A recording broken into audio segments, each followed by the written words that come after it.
Mobile था, mobile मारा, मेरा मोबाइल दे देना, वो वाला मोबाइल।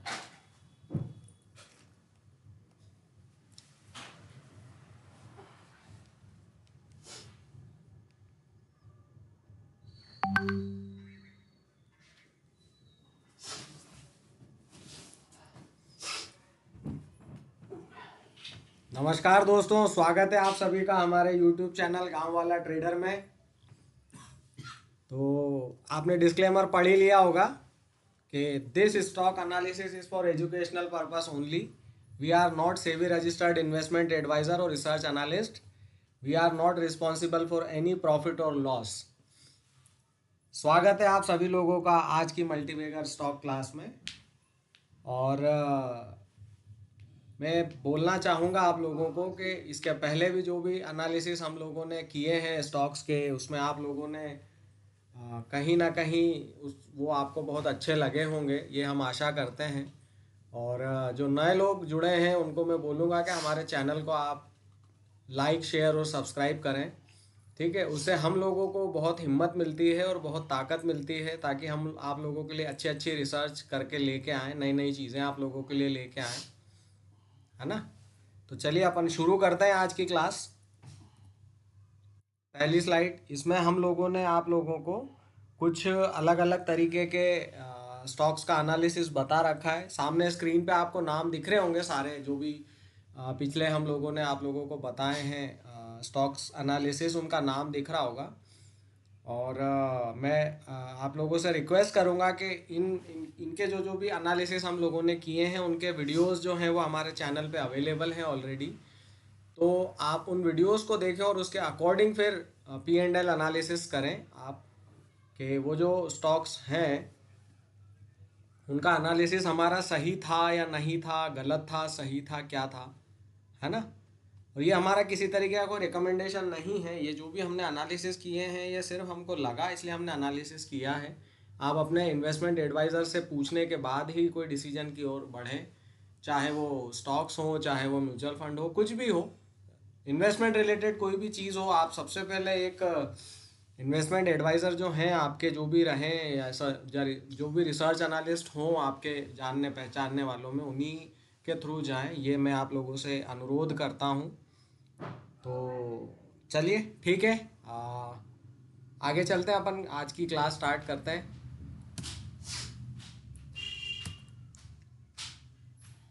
इस बार का जो हमारा ये मल्टीबैगर स्टॉक है, इसका मार्केट कैप है 1,06,226 करोड़ रुपए, है ना।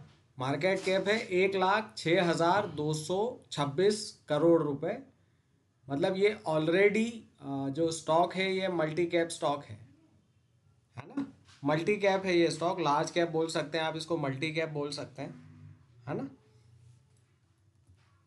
अब अभी जो कंपनी का करंट प्राइस चल रहा है, इस कंपनी का जो करंट प्राइस चल रहा है वो चल रहा है 586 रुपये, ठीक है। CMP है इसका 586 रुपये और बुक वैल्यू है इसकी 430 रुपये। अब जैसे कि मैं हमेशा जब भी एनालिसिस करता हूं तो एक बात हमेशा बोलता हूं कि जो बुक वैल्यू होती है उससे बहुत सारे स्टॉक्स का करंट मार्केट प्राइस डिसाइड हो जाता है ना। तो इसमें बुक वैल्यू देखिए 430, करंट मार्केट प्राइस देखिए 586। मतलब बुक वैल्यू और करंट मार्केट प्राइस में कोई ज़्यादा बड़ा डिफरेंस नहीं दिख रहा होगा आपको। एक तरफ बुक वैल्यू 430 है और करंट मार्केट प्राइस है 586 रुपये। ROE यानी रिटर्न ऑन इक्विटी 14.8, जो कि बहुत अच्छा होता है किसी भी स्टॉक के लिए। ROC 5.33 है और इस स्टॉक की फेस वैल्यू जो है वो 10 रुपये है, ठीक है। जनरली बहुत सारे ऐसे स्टॉक अभी आगे आप देखेंगे, बहुत सारे ऐसे बड़े बड़े स्टॉक्स, अभी आप जब कंपैरिजन की तरफ अपन जब बढ़ेंगे ना तो आपको चीज़ें और अच्छे से क्लियर होगी। अभी मैं यही बोल सकता हूँ कि इस स्टॉक की फेस वैल्यू 10 रुपये है, तो बहुत ही अच्छी बात है कि ये मतलब एक अलग ही तरीके का स्टॉक है जिसमें आप देखोगे कि इसकी फेस वैल्यू 10 रुपये है, बुक वैल्यू 430 रुपये और करंट मार्केट प्राइस 586 रुपये है इसका, है ना।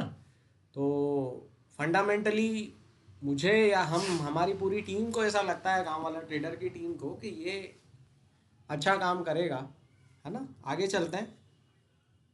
कंपैरिजन आ गया है, देखिए मैंने जैसा आपको बताया था, जैसा कि मैं हर बार करता ही हूँ, इसमें ऐसा कोई वो नहीं है कि ये कोई नई चीज़ है ना। कंपैरिजन में करता ही हूँ, तो मैंने कंपैरिजन में दो दूसरी बैंक के लिए, एसबीआई और आईसीआईसीआई। एसबीआई गवर्नमेंट की बैंक है, पूरा गवर्नमेंट अंडरटेकिंग है चीज़ें इसकी, और दूसरा है आईसीआईसीआई। यहाँ पे आप देख रहे होंगे एसबीआई जो है गवर्नमेंट की है, आईसीआईसीआई एक प्राइवेट बैंक है ना। तो ये जो पर्टिकुलर स्टॉक है, अब आपको ये समझ में आ गया कि ये बैंकिंग का स्टॉक है ना। बैंक रिलेटेड ये स्टॉक है, और इसका कंपैरिजन आईसीआईसीआई और एसबीआईएन से मैंने क्यों किया है, ये अभी आपको आगे पता चलेगा। देखिए, एक तो इसका मार्केट कैप कम है, 1,06,226 करोड़। आईसीआईसीआई बैंक को आप देखोगे उसका मार्केट कैप है 7,17,392 करोड़, है ना। ये भी मल्टी कैप कंपनी है, लार्ज कैप कंपनी है, बैंक निफ्टी में लिस्टेड कंपनी है, जो बैंक निफ्टी को हिलाने वाली कंपनी है आईसीआईसीआई। एसबीआईएन देखिए आप, 6,73,673 करोड़ 0.53 करोड़ रुपए, है ना। एसबीआईएन, अब जो जो मल्टीबैगर मैं लेके आया हूँ, हम लोग लेके आए हैं, उसके मार्केट कैप में और इन दोनों के मार्केट कैप में डिफरेंस है, और अच्छा खासा डिफरेंस है, मतलब उधर 6 और इधर 7 और इधर 1, है ना। अब चलते हैं अपन, अब आगे आगे और देखते हैं इसमें क्या है एक्चुअली ये। देखिए, एसबीआईएन जो है उसका मार्केट कैप है 6,73,673 करोड़ रुपए, और करंट मार्केट प्राइस है 755 रुपये। कितना है? 755। आईसीआईसीआई बैंक 7,17,392 करोड़ रुपए, करंट मार्केट प्राइस है 1,023। और ये जो बैंक है इसका करंट मार्केट प्राइस है 586 रुपये। अब आप लोगों के मन में ये सवाल आ रहा होगा कि कोई ज़्यादा डिफरेंस तो है नहीं, एस बी आई एन 755 और ये जो आप बैंक बता रहे हो 586, तो इसमें ऐसा क्या स्पेशल है कि भैया आप मतलब मार्केट कैप में भी इतना ज़्यादा डिफरेंस है, जबकि एस बी आई एन ज़्यादा पैसा होल्ड करके बैठी है, आई सी आई सी आई ज़्यादा पैसा होल्ड करके बैठी है, ये कम पैसा होल्ड करके बैठी है, फिर भी तो इसका रेट ज़्यादा है ना, एक्चुअल में ज़्यादा है ना। ये कहीं ना कहीं बात तो आप लोगों की बिल्कुल जिनाइन है, और इसमें कोई डाउट नहीं है ना। तो अभी और आगे क्लियर होगी चीज़ें, है ना, और क्लियर होगी आगे आपको चीज़ें कि ऐसा क्यों है ना। 755, 1,023 और 586, याद रखिएगा, ये तीनों फिगर आपको याद रखना है आगे। मार्केट कैप तो नो डाउट ज़्यादा है एस बी आई एन का, आई सी आई सी आई का, ये जो मल्टीबैगर है इसका कम है अभी, है ना। अभी अभी अब समझ में आएगी चीज़ें अभी आपको आगे कि ये ऐसा क्यों है कि मार्केट कैप इन दोनों का ज़्यादा है, इसका कम है, ये फिर भी ज़्यादा पैसे पे ट्रेड कर रहा है ना। क्योंकि ये जो स्टॉक का एनालिसिस है, इसमें कुछ ऐसी चीज़ें आगे अभी रिवील होने वाली है जो आपने मतलब किसी भी बैंक में उस लेवल से नहीं देखी होगी, अभी आपको आगे पता चलेगी ये चीज़ें, है ना। तो चलिए आगे की स्लाइड पे चलते हैं अपन।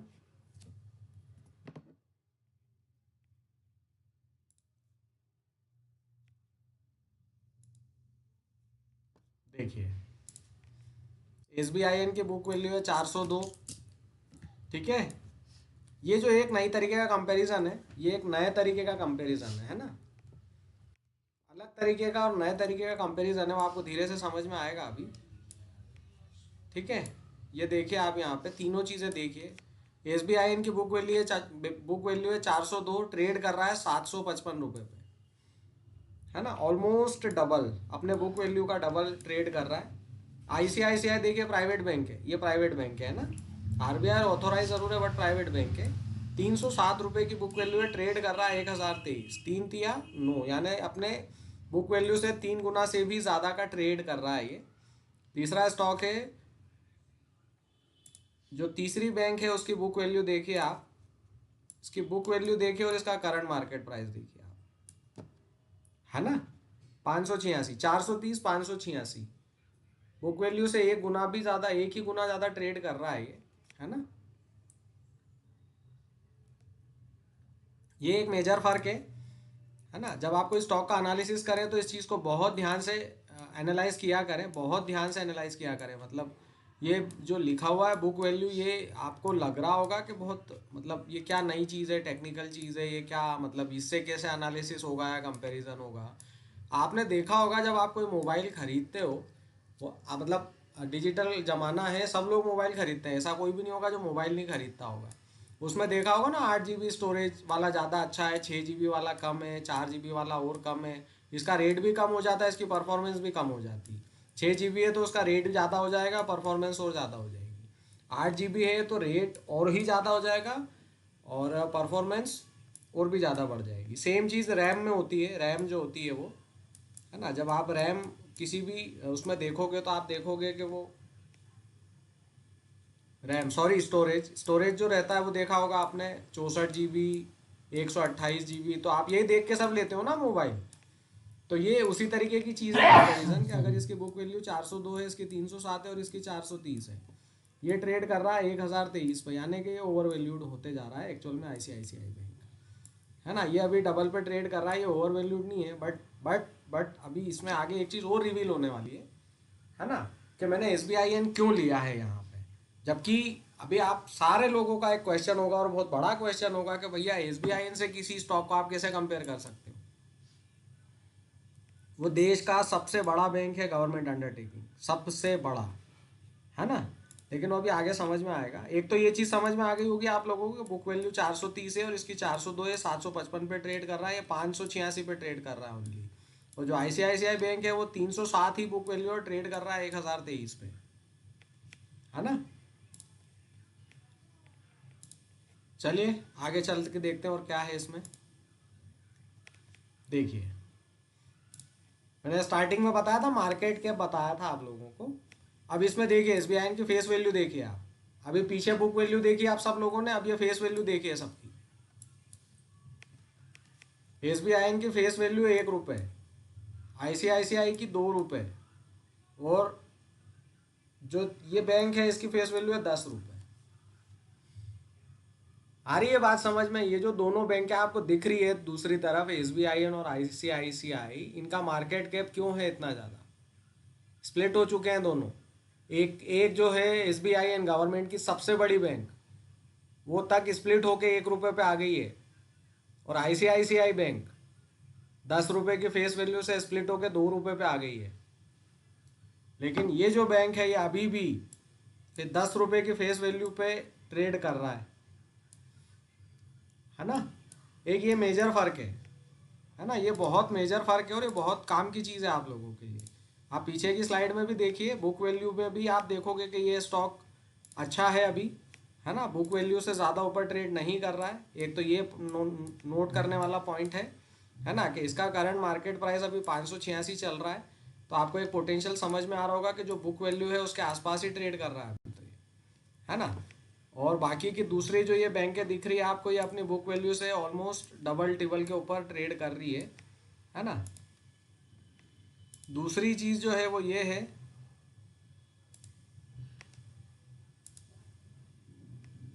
फेस वैल्यू, है ना। इसमें देखिए फेस वैल्यू एसबीआई की 1 रुपये है, आईसीआईसीआई की 2 रुपये है, और ये जो बैंक है इसकी 10 रुपये है ना। चलिए आगे चलते हैं अपन। अब बात आएगी अपने जो भी रहती है वो अपन प्रॉफिट रिलेटेड चीज़ें डिस्कस करते हैं कि कंपनी हर साल किस लेवल से प्रॉफिट कर रही है ना, जो हर स्टॉक में होता ही है। और हरीश जी आपके लिए मेरा एक क्वेश्चन रहेगा, अब उसका जवाब आपको देना है। स्टॉक का नाम तो आपने बता दिया, लेकिन अब आपको एक क्वेश्चन पूछूंगा मैं लाइव वीडियो में, उसका भी जवाब देना है अब आपको। तो नहीं तो फिर होमवर्क मिलने वाला है आपको, बिल्कुल तैयार रहिएगा उसके लिए। तो 2021 में प्रॉफिट था 6,158 करोड़, 2022 में बढ़ के हो गया 11,345, और 2023 में वो बढ़ के हो गया 14,474। यानी कि ये जो स्टॉक है ये हर साल प्रॉफिट कर रही है और बहुत अच्छे लेवल पे प्रॉफिट कर रही है ना। तो जो एनालिसिस होता है उसके अकॉर्डिंग आप समझिए थोड़ा सा, कि कोई स्टॉक अगर ग्रोइंग फेज में है और आपको 500 550 की रेंज में अगर मिल रहा है ना, तो ऐसे स्टॉक का एनालिसिस करना बनता है, बहुत अच्छे से एनालिसिस करना इसका। बहुत बहुत सारी चीज़ें हैं इस स्टॉक के अंदर, बहुत सारी, है ना। और आप ये भी समझिए कि इसका जो कंपैरिजन है वो एसबीआई से हो रहा है कहीं ना कहीं, है ना। तो आगे समझ में आएगा कि क्यों हो रहा है ना। चलिए आगे चलते हैं अब अपन।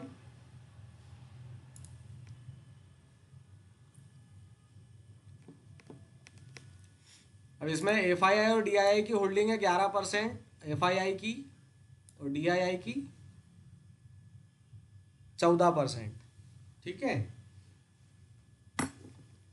प्रोमोटर की होल्डिंग है 62.93%। अच्छा, अब मेरे को एक चीज़ ये बताइए कि यहाँ पे प्रोमोटर की होल्डिंग 62.93% है, आपके पास 1 मिनट का टाइम है, मेरे को ये बताइए कि किसी भी बैंकिंग स्टॉक में अगर 62.93% अगर प्रोमोटर होल्डिंग है तो क्या वो स्टॉक बहुत अच्छा है वैल्यूएशन के हिसाब से? आप लोगों का समय चालू होता है अब, जरा कमेंट करके बताइए।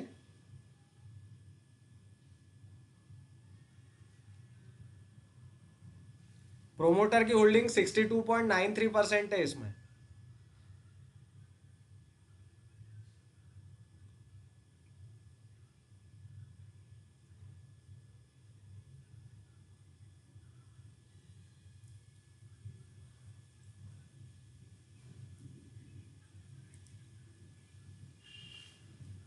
क्या किया किसी ने कमेंट? किसी को लग रहा है प्रोमोटर होल्डिंग अगर 62.93% है तो वो अच्छी बात है, नहीं है?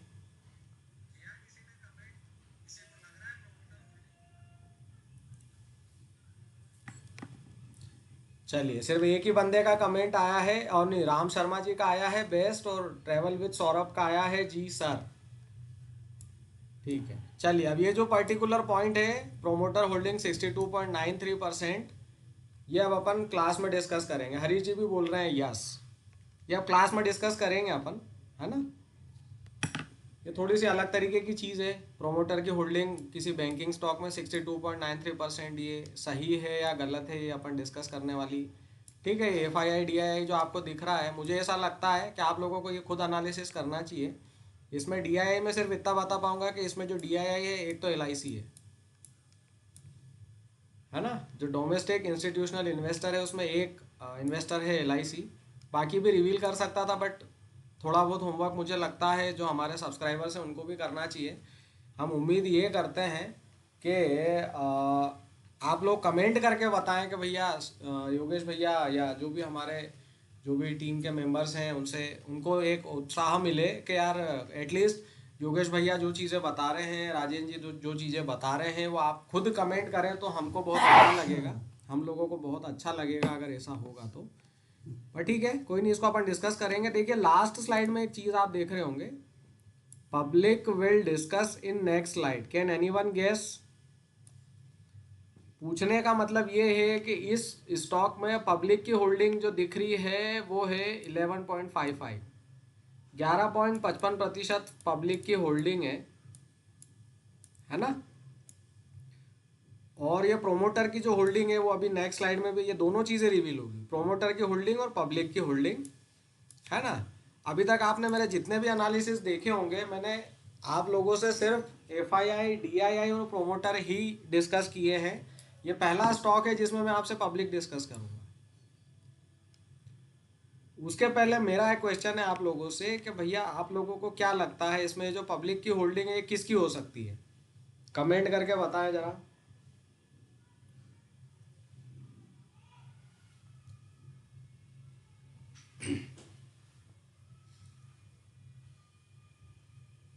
मतलब कुछ पब्लिक भी तो भारी होती है ना, हर बार प्रोमोटर या FII DII भारी हो ऐसा जरूरी थोड़ी है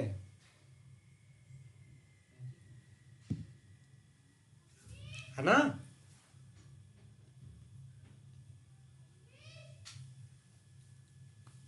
चलिए, आगे रिवील हो जाएगा, अगली स्लाइड में रिवील ही होने वाला, उसमें कोई दिक्कत नहीं है।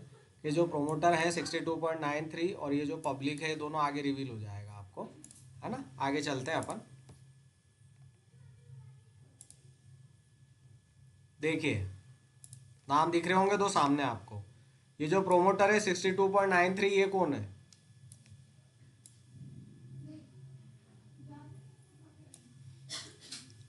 अब आप लोगों को ये लग रहा था पीछे की स्लाइड्स में कि ये शायद प्राइवेट बैंक है, शायद आप लोगों को ऐसा लग रहा होगा कि प्राइवेट बैंक है।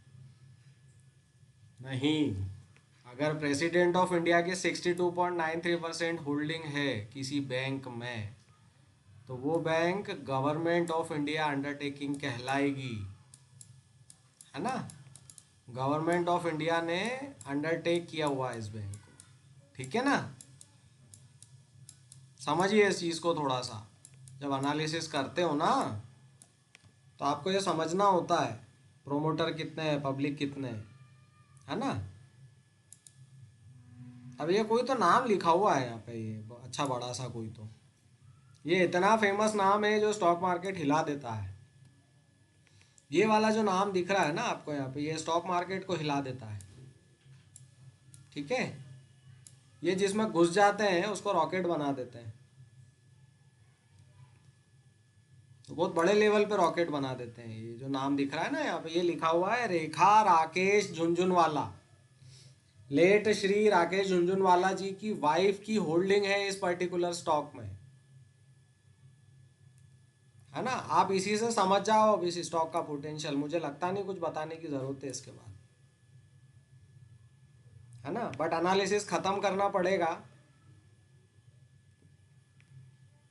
तो वीडियो इसलिए कंटिन्यू करना पड़ रहा है। बट मुझे ऐसा लगता है कि आधे लोग तो ये नाम सुन के एक्साइटेड हो गए होंगे, है ना। और ये चीज़ डिस्कस करेंगे अपन, अभी ये खत्म नहीं हुई है चीज़ें, ये आगे अभी और डिस्कस करेंगे अपन। तो government of India undertaking bank है जिसमें प्रेसिडेंट ऑफ इंडिया की 62.93% होल्डिंग है, और पब्लिक में जो होल्डिंग है उसमें एक होल्डिंग है रेखा राकेश झुनझुनवाला जी की, ठीक है। आगे चलते हैं। क्यों ये स्टॉक मल्टी बैगर हो सकता है भविष्य में, है ना। ये एक जनरल सी चीज़ है।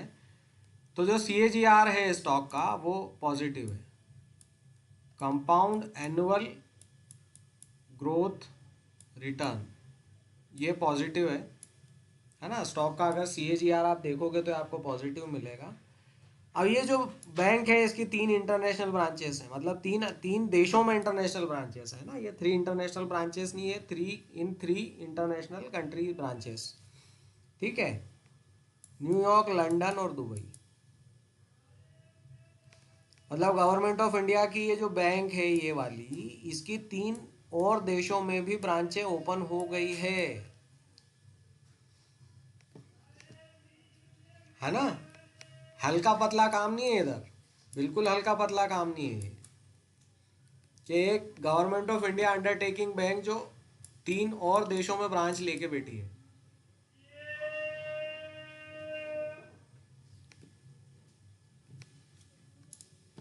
आगे चलते हैं। अब ये जो स्टॉक है, एक गुड न्यूज आने वाली है इस स्टॉक की। यहाँ पे देख रहे हो गुड न्यूज लिखा हुआ है, गुड न्यूज। अब हरीश जी आपको जवाब देना है इसका। आपने स्टॉक का जो नाम बताया है ना, इतनी देर में आपने रिसर्च कर ली होगी, मुझे ऐसा लगता है। आपने जब स्टॉक का नाम शुरू में ही बता दिया था दूसरी स्लाइड में, अब आप मेरे को ये बताइए कि ये गुड न्यूज़ क्या हो सकती है। कमेंट का वेट कर रहा हूँ मैं आपके।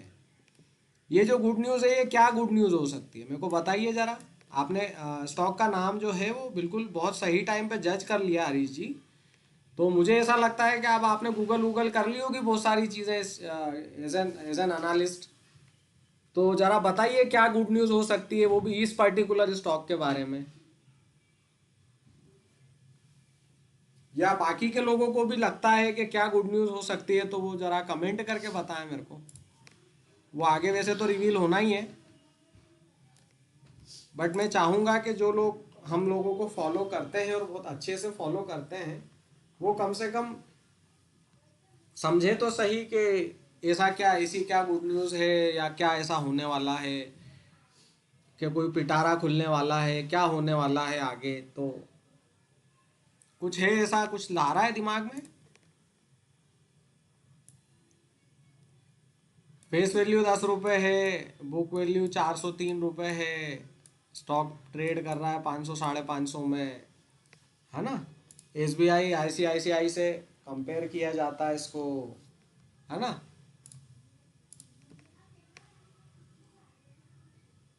बहुत ही बढ़िया हरीश जी, छा गए आप।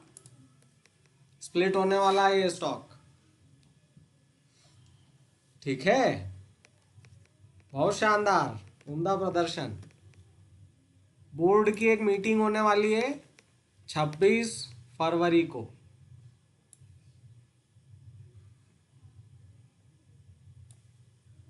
आज है 16 फरवरी, 16 फरवरी है आज, ठीक है। 26 फरवरी को बोर्ड मीटिंग है इस पर्टिकुलर स्टॉक की, और ये स्प्लिट होने वाला है। कितने बाय कितने में होगा वो नहीं पता, बट स्प्लिट होगा, है ना। यहाँ पे ये जो साइड में देखो, यहाँ पे तो ये बड़े बड़े अक्षर में कुछ लिखा हुआ दिख रहा है आपको, ये जो दिख रहा है ये नहीं, यहाँ पे मैंने कुछ लिख रखी है चीज़ें, नोटिस है sub division split of the equity shares of the bank. ये मैंने मेरे मन से नहीं लिखा है ना। ये बैंक की वेबसाइट पे भी है ना, बैंक की वेबसाइट पे भी अवेलेबल है, और उसके अलावा जो एनएसई की वेबसाइट है वहाँ पे भी ये पीडीएफ अवेलेबल है पूरी, है ना। ये पूरी अवेलेबल है सारी चीज़ें। ऐसा नहीं है कि मैंने मेरे मन से बोल दिया आपको कि स्प्लिट होने वाला, नहीं ऐसा कुछ नहीं है ना। ये जो सर्कुलर दिख रहा है आपको, ये एनएसई बीएसई द्वारा बनाया गया सर्कुलर है, और इसमें यही लिखा है कि pursuant of regulation SEBI notice here by given that a meeting of board of directors of the bank is scheduled to be held on Monday 26 February 2024 to seek the principal approval from the board of directors for subdivision split of the equity shares of the bank subject to prior approval of RBI and other statutory government of India approvals as may be required। मतलब RBI जब इसको approval दे देगी split करने का, है ना, और government of India के जो भी अप्रूवल्स रहते हैं, रेगुलेटरी के जो अप्रूवल्स रहते हैं, वो जब मिल जाएंगे मीटिंग के बाद, बोर्ड की मीटिंग के बाद, उसके बाद में ये स्टॉक स्प्लिट होगा, है ना। तो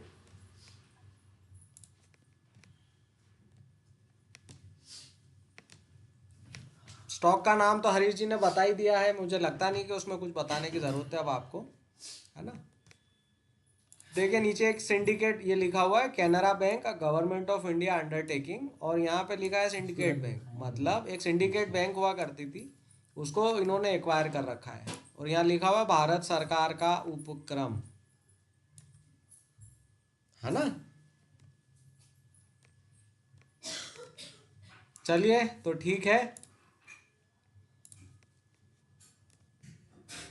बाकी गूगल मीट पे डिस्कस करते हैं अपन, है ना। उसके पहले अभी ख़त्म नहीं हुआ मामला, है ना। आप ये मत सोचिएगा कि ख़त्म हो गया है सब कुछ, चार्ट एनालिसिस अभी बाकी है, ठीक है। तो ओवर टू यू मिस्टर गाँव वाला, it's time for stocks chart analysis, है ना।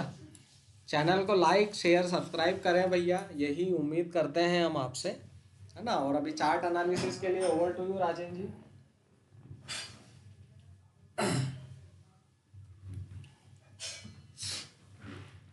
थैंक यू योगेश भैया, आपका बहुत ही बढ़िया एनालिसिस है फंडामेंटल रिलेटेड। कोई भी स्टॉक बता दो भैया, योगेश भैया हमारे बहुत अच्छे तरीके से उसको एकदम स्टॉक को छील डालते हैं, समझ रहे हैं आप। इस तरह का तगड़ा एनालिसिस है इनका, और आई होप बहुत अच्छा सीख रहे होंगे आप लोग। तो चलिए इस चार्ट का एनालिसिस कर लेते हैं एक बार, क्या कहता है ये।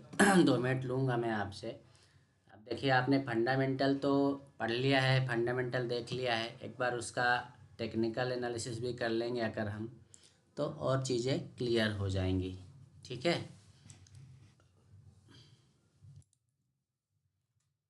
किस किस को, कौन कौन करना चाहता है टेक्निकल एनालिसिस भैया, कमेंट करके बताइए ज़रा कौन कौन करना चाह रहा है, तब तक ये खुल भी जाएगा।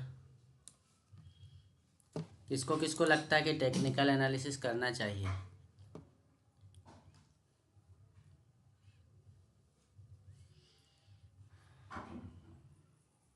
राम शर्मा जी बोल रहे हैं करना चाहिए, ठीक है भैया कर लेते हैं। राम जी ने बोला है तो करना ही पड़ेगा ना, राम जी बोले और काम ना हो, ऐसा कभी हुआ है? तो कोई भी स्टॉक का एनालिसिस करने के लिए आप लोगों को जितना आप लंबे टाइम फ्रेम में जा सकते हो उतने लंबे टाइम फ्रेम में आपको जाना रहता है। तो ज़्यादा लंबे भी नहीं जाना है, आपको मंथली टाइम फ्रेम में चल के देखना है कि मंथली टाइम फ्रेम में कोई भी स्टॉक क्या कर रहा है वहाँ पे। अरे ये क्या कर रहा है मंथली में? हम्म, क्या करवा दिया आपने योगेश भैया?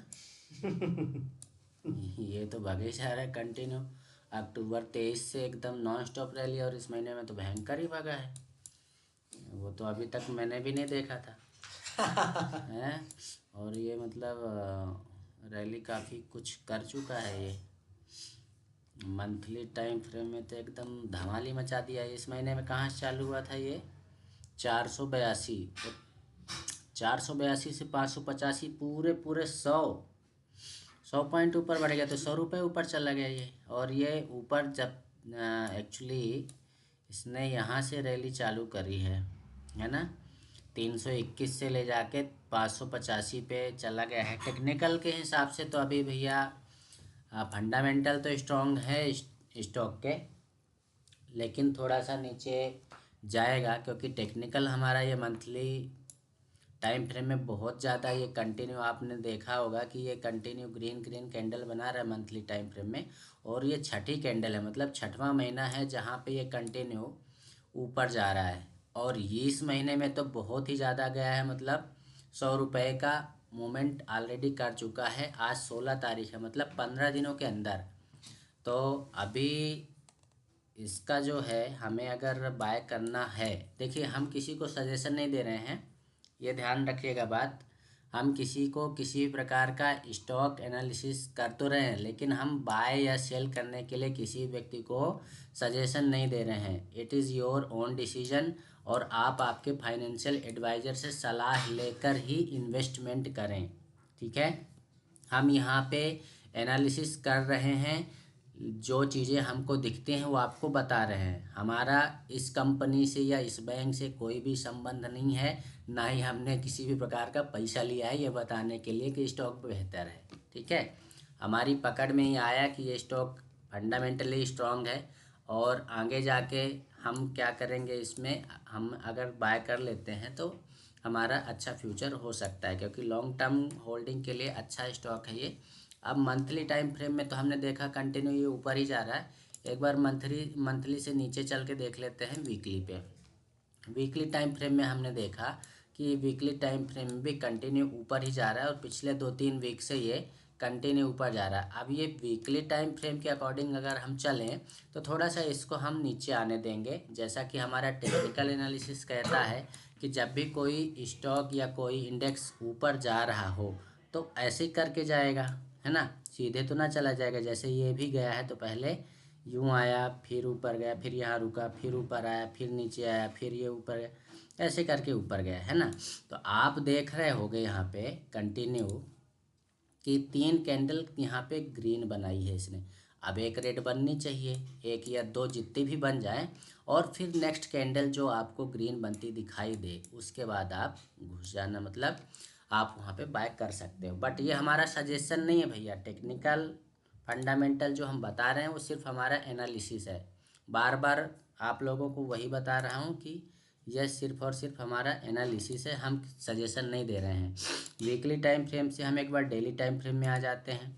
डेली टाइम फ्रेम में यहाँ पे आज जो है मार्केट में इसने थोड़ा सा कंसोलिडेशन किया है।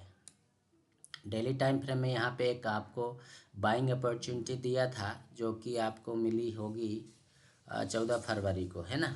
14 फरवरी को उसने बाइंग का थोड़ा सिग्नल दिया होगा, क्योंकि आप जानते हो हम क्या करते हैं, हमको कुछ आता जाता है नहीं, हम ये डंडा लगा लेते हैं, और डंडा जैसे ही क्रॉस होता है तो हम यहाँ पे बाय कर लेते हैं, पता है ना आप लोगों को। और अभी डेली तो छोड़िए, आप इसको अगर बाय करना ही चाहते हैं तो आप वीकली टाइम फ्रेम में लगा लीजिए। वीकली टाइम फ्रेम में जब ये थोड़ा सा नीचे आए तब वहाँ पे आप लोग बाय कर सकते हो, ठीक है ना। एक रेड कैंडल चाहिए वीकली टाइम फ्रेम में, एक या दो रेड कैंडल चाहिए, उसके बाद ये आप इस पर कर सकते हो।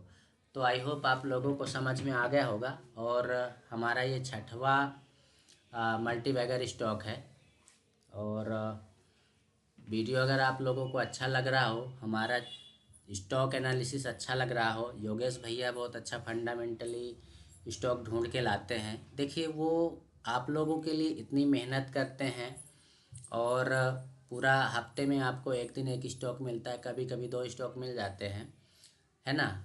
ये सारी चीज़ें रिसर्च करने में हम लोगों को समय लगता है, टाइम लगता है, मेहनत लगती है, तब जाके ये चीज़ें पकड़ में आती हैं।